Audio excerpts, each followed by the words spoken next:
ବନ୍ଧୁଗଣ, ମୁଁ ସବୁବେଳେ ମୋର ଶାଶୁ ଏବଂ ମୋର ଶ୍ୱଶୁରଙ୍କର ଲମ୍ବା କାର୍ଯ୍ୟକ୍ରମ ଦେଖିବାକୁ ପସନ୍ଦ କରୁଥିଲି। ରାତିରେ ଯେତେବେଳେ ମୁଁ ନିଦରୁ ଉଠିଲି, ମୋର ଶ୍ୱଶୁରଙ୍କର ଘର କେବଳ ଗୋଟିଏ ହିଁ ସ୍ୱର ଶୁଭୁଥିଲା। ମୋର ଶ୍ୱଶୁର କହିବେ କି ଆଉ ଟିକେ ରୁହ, କିନ୍ତୁ ମୋର ଶାଶୁ କହିଲେ କି ମୁଁ ଆଉ ସହ୍ୟ କରିପାରିବି ନାହିଁ। ଯେତେବେଳେ ମୁଁ ଏହି କଥା ଶୁଣୁଥିଲି, ମୁଁ ହୃଦୟରେ ଈର୍ଷା ଅନୁଭବ କରୁଥିଲି ଏବଂ ଭାବିବାକୁ ଲାଗିଲି ଯେ ମୋର ଶ୍ୱଶୁର ଏପରି କି କାମ କରନ୍ତି ଯେ ମୋର ଶାଶୁ ପୁରା ସାହସ ହରାଇ ଦିଅନ୍ତି। ଦିନେ ରାତିରେ ମୁଁ ଗୁପ୍ତରେ ମୋର ଶ୍ୱଶୁରଙ୍କର କୋଠରୀକୁ ଏହା ଜାଣିବା ପାଇଁ ଚାଲି ଯାଇଥିଲି। କିନ୍ତୁ ସେହି ରାତିରେ ମୋର ପୁରା ହୋସ ହିଁ ଉଡ଼ିଗଲା, କାରଣ ମୋର ଶ୍ୱଶୁର ମୋ ଶାଶୁଙ୍କ ସହିତ। ମୁଁ ଏହି କାହାଣୀରେ ଏସବୁ କହିବି। ନମସ୍କାର ବନ୍ଧୁଗଣ, ଆଜିର କାହାଣୀକୁ ଆପଣମାନଙ୍କୁ ସ୍ୱାଗତ। ମୋର ନାମ ରେଶ୍ମା। ମୁଁ ଏକ ଛୋଟ ଗାଁରେ ରୁହେ। ମୁଁ ଏକ ଗରିବ ପରିବାରର ଏବଂ ମୋର ମା ବ୍ୟତୀତ ଏହି ଦୁନିଆରେ ମୋର ଆଉ କେହି ବି ନାହାନ୍ତି। ଯେତେବେଳେ ମୋର ମା ମୋର ବିବାହ କରାଇଲେ, କେବଳ ଏହି ସର୍ତ୍ତରେ ଯେ ସେ ତାଙ୍କର ଝିଅ ସହିତ ତାଙ୍କର ଶ୍ୱଶୁର ଘରେ ରହିବେ। ଯେଉଁ ଘରେ ମୁଁ ବିବାହ କରିଥିଲି, ସେଠାରେ 2 ଜଣ ହିଁ ଲୋକ ଥିଲେ, ମୋର ଶାଶୁ ଏବଂ ମୋର ଶ୍ୱଶୁର।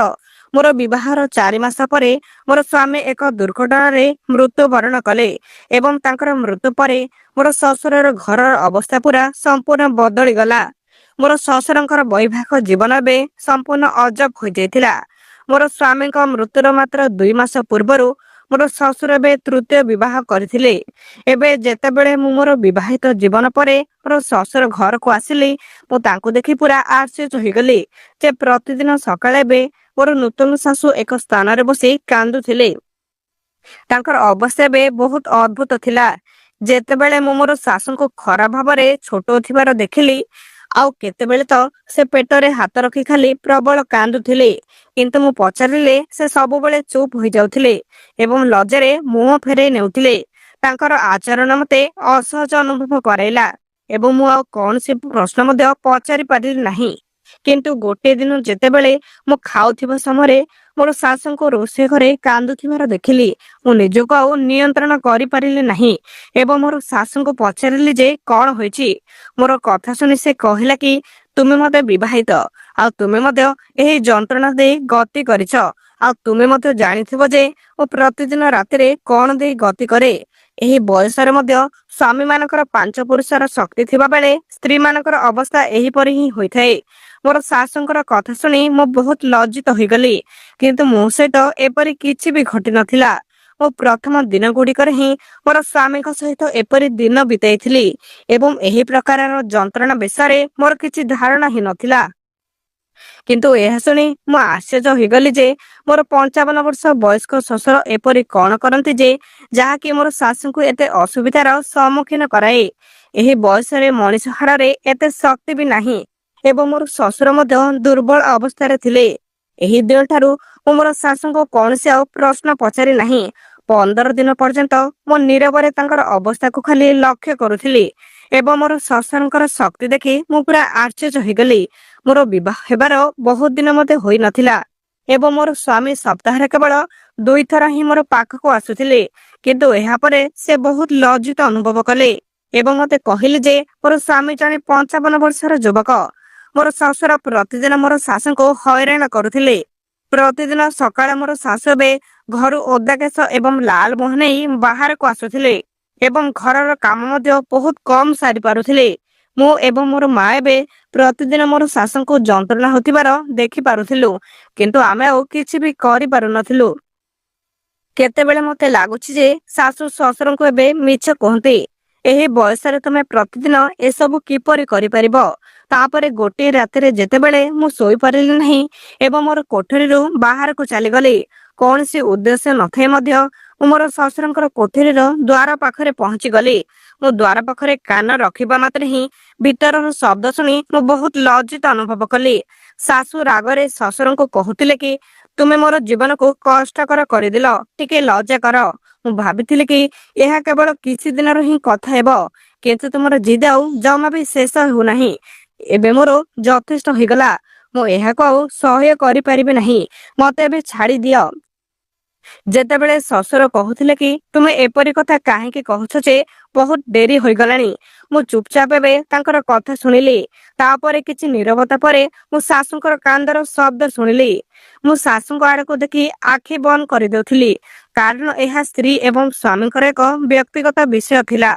କିନ୍ତୁ ଗୋଟିଏ ଦିନ ସକାଳେ ମୋର ଶାଶୁ କାନ୍ଦି କାନ୍ଦି ତାଙ୍କର କୋଠରୀରୁ ଏବେ ବାହାରକୁ ଆସିଲେ ଏବଂ ତାଙ୍କର ପାଖରେ ମଧ୍ୟ ଏକ ବ୍ୟାଗ୍ ଜିନିଷ ଥିଲା। ମୋର ଶାଶୁ କହିଲେ କି ଯଥେଷ୍ଟ ହେଲା, ମୁଁ ଆଉ ଏହି ଲୋକ ସହିତ ରହିପାରିବି ନାହିଁ। ସେ ମୋର ଏବେ ଜୀବନ ନେଇଛି, ମୁଁ ଏବେ ଏଠାରୁ ଚାଲି ଯାଉଛି। ମୋର ମା ତାଙ୍କୁ ଅଟକାଇବାକୁ ବହୁତ ଚେଷ୍ଟା କଲେ, କିନ୍ତୁ ସେ ଆଉ ଶୁଣିଲେ ନାହିଁ। ମୁଁ ମଧ୍ୟ ତାକୁ ବୁଝେଇବାକୁ ବହୁତ ଚେଷ୍ଟା କଲି, କିନ୍ତୁ ସେ ପୂର୍ବରୁ ହିଁ ମନ ସ୍ଥିର କରିସାରିଥିଲା ଏବଂ ତାଙ୍କର ଜିନିଷପତ୍ର ସହିତ ତାଙ୍କର ଶ୍ୱଶୁର ଘର ଛାଡ଼ି ଚାଲି ଯାଇଥିଲା।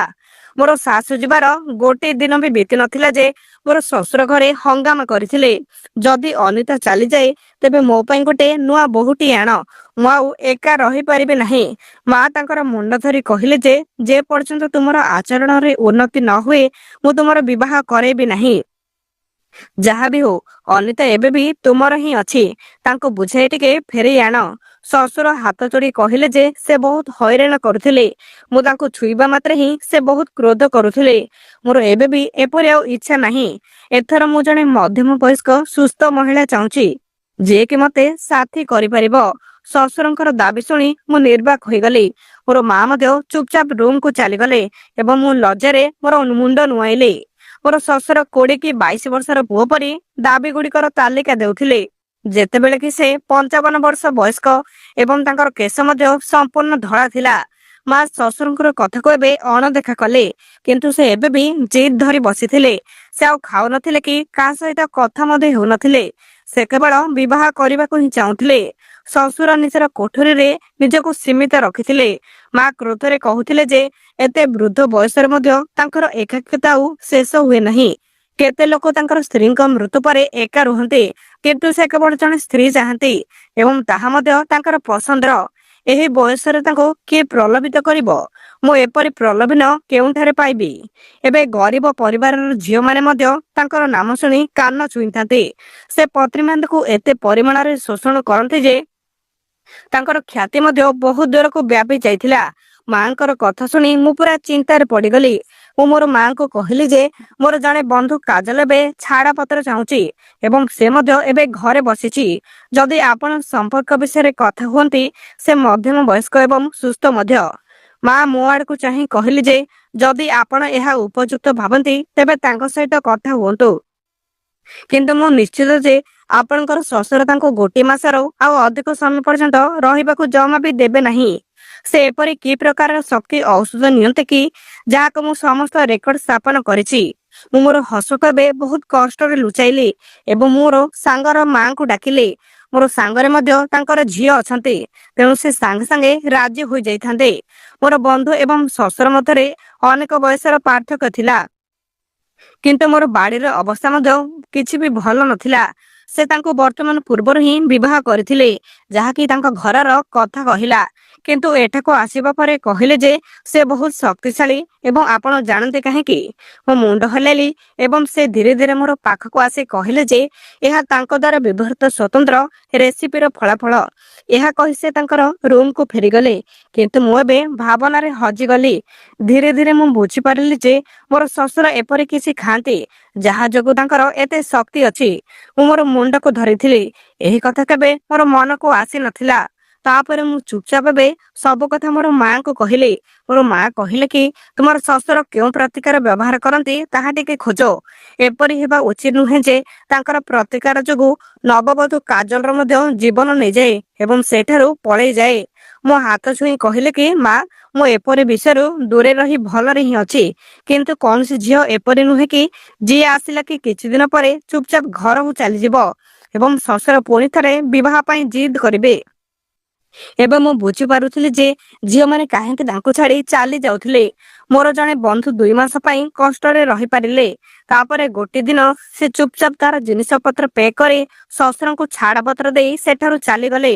ତାଙ୍କର ବିଦାୟ ସମୟରେ ଶ୍ୱଶୁର ବହୁତ ଦୁଃଖୀ ହୋଇ ବହୁତ କାନ୍ଦିବାକୁ ଲାଗିଲେ ଏବଂ କହିଲେ କି ସ୍ତ୍ରୀର ସୁଖ ପାଇବା ମୋର ଭାଗ୍ୟରେ ହିଁ ନାହିଁ। ଏବେ ମୁଁ ଶେଷ ମୁହୂର୍ତ୍ତ ଗୁଡ଼ିକୁ ଏକା ବିତେଇବାକୁ ଚାହୁଁନାହିଁ। ମୋର ଶ୍ୱଶୁରଙ୍କର ଅବସ୍ଥା ଏବେ ବହୁତ ଖରାପ ହୋଇଯାଇଥିଲା। ତାଙ୍କର ସ୍ତ୍ରୀଙ୍କର ମୃତ୍ୟୁ ପରେ ସେ ବହୁତ ମର୍ମାହତ ହୋଇଥିଲେ। ସେ ମୋର ମାଙ୍କୁ କହୁଥିଲେ ଯେ ସେ ଆଉ କେବେ ବି ବିବାହ କରିବେ ନାହିଁ। ଏହା ଶୁଣି ମୋର ମା ମଧ୍ୟ ଆଶ୍ୱସ୍ତି ହୋଇଗଲେ। କିନ୍ତୁ ମୋର ଶ୍ୱଶୁର ପୁଣି ଥରେ ସେହି କଥା ହିଁ କହିଲେ। କିନ୍ତୁ ସେ ମଧ୍ୟ ଏକା ଆଉ ରହିପାରିବେ ନାହିଁ। ସେ ସାରା ରାତି ଘର ଭିତରେ ହିଁ ବୁଲୁଥିଲେ ଏବଂ ଦିନ ସାରା ଦୁଃଖିତ ଦେଖାଯାଉଥିଲେ। ସେ ଏକାକୀତାକୁ ଆଦୌ ବି ସହ୍ୟ କରିପାରୁନଥିଲେ ଏବଂ ମୁଁ ଏହା ମଧ୍ୟ ଭଲ ଭାବରେ ଜାଣିଥିଲି।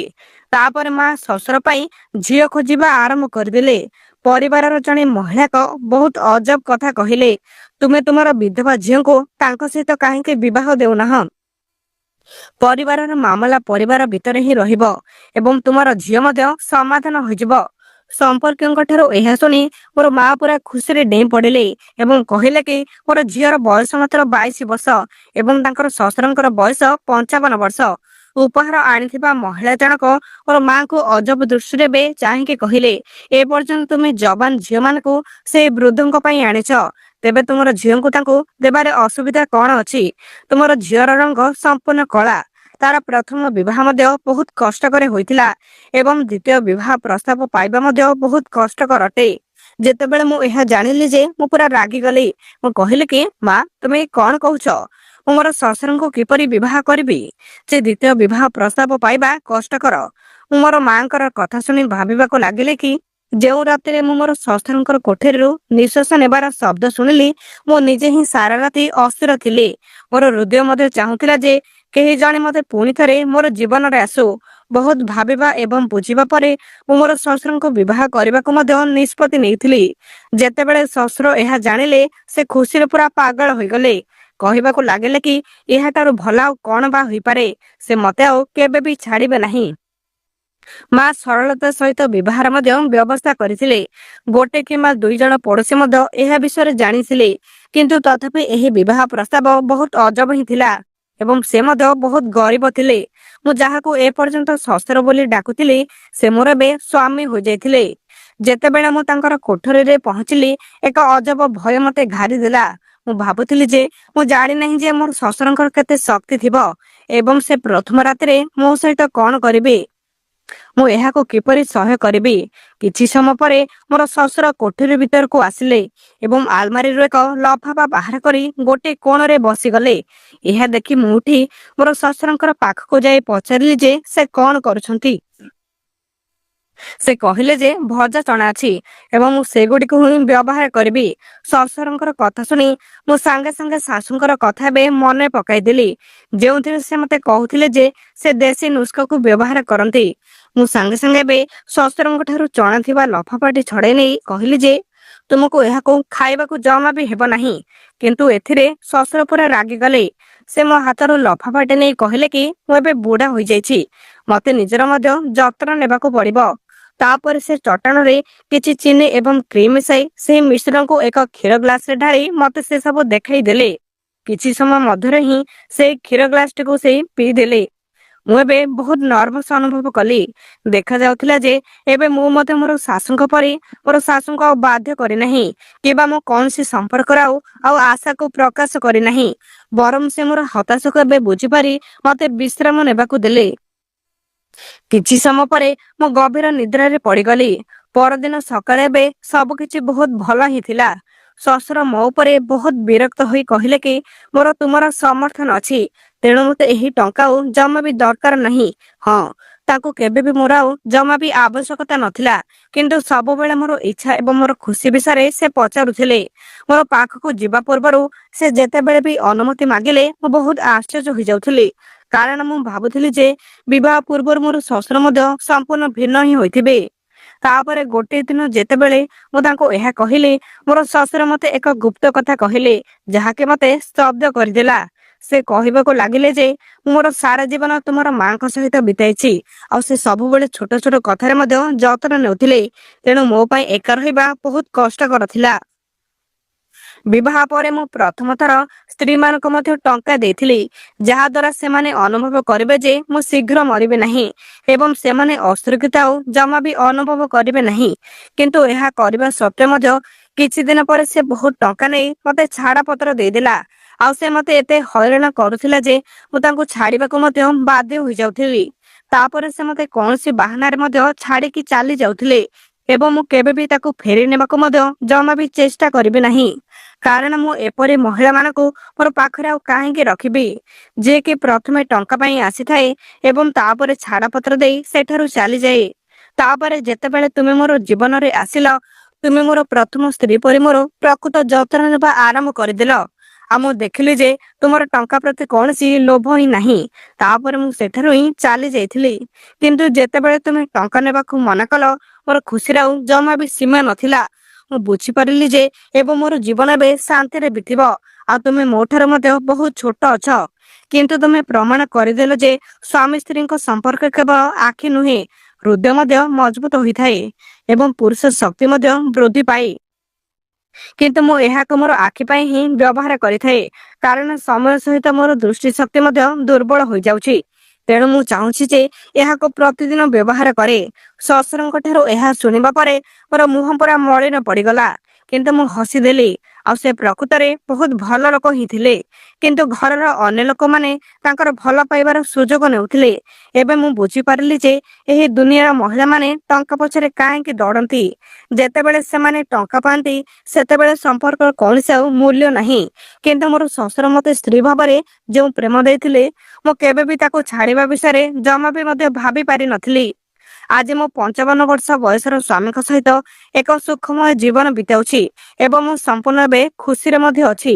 ମୁଁ ବିଶ୍ୱାସ କରେ ଯେ ଯଦି ଆପଣ ଏହି ଯୁଗରେ ଜଣେ ଭଲ ସାଥୀଟିଏ ପାଆନ୍ତି, ତେବେ ଏହାଠାରୁ ବଡ ଆଉ କିଛି ବି ହୋଇପାରେ ନାହିଁ। ବୟସର ପାର୍ଥକ୍ୟ କେବଳ ଆପଣଙ୍କର ମନକୁ ପ୍ରଭାବିତ କରେ। ଯଦି ଲୋକମାନେ ସୁସ୍ଥ ଏବଂ ସବଳ ହୁଅନ୍ତି, ତେବେ ସେମାନେ ପରସ୍ପରର ସମସ୍ତ ଆବଶ୍ୟକତାକୁ ସହଜରେ ପୂରଣ କରିପାରିବେ। କିନ୍ତୁ ଆମ ସମାଜରେ ଟଙ୍କାକୁ ସବୁଠାରୁ ଗୁରୁତ୍ୱପୂର୍ଣ୍ଣ ଜିନିଷ ଭାବରେ ବିବେଚନା କରାଯାଏ। ଯଦି ଟଙ୍କା ଅଛି ତେବେ ସମ୍ପର୍କର ମଧ୍ୟ ମୂଲ୍ୟ ଅଛି। ଯଦି ଜଣେ ବ୍ୟକ୍ତି ସରଳ ଜୀବନ ଯାପନ କରନ୍ତି, ତେବେ ସେ ସର୍ବଦା ନିଜ ସହିତ ସମ୍ପର୍କରେ ମଧ୍ୟ ଏପରି ହିଁ ରହିଥାନ୍ତି। ତେବେ ବନ୍ଧୁଗଣ, ଆପଣଙ୍କୁ ଏହି କାହାଣୀଟି କିପରି ଲାଗିଲା ଦୟାକରି ଆମକୁ କମେଣ୍ଟ କରି ଜଣାନ୍ତୁ। ଯଦି ଆପଣଙ୍କୁ ଏହି କାହାଣୀଟି ପସନ୍ଦ ଆସିଛି, ତେବେ ଏହାକୁ ଲାଇକ୍ କରନ୍ତୁ ଏବଂ ଆପଣଙ୍କ ବନ୍ଧୁମାନଙ୍କ ସହିତ ସେୟାର ମଧ୍ୟ କରନ୍ତୁ। ଏହିପରି ଆହୁରି ରୋମାଞ୍ଚକର କାହାଣୀ ପାଇଁ ଆମର ଚ୍ୟାନେଲକୁ ଏବେ ହିଁ ସବସ୍କ୍ରାଇବ କରନ୍ତୁ। ଧନ୍ୟବାଦ।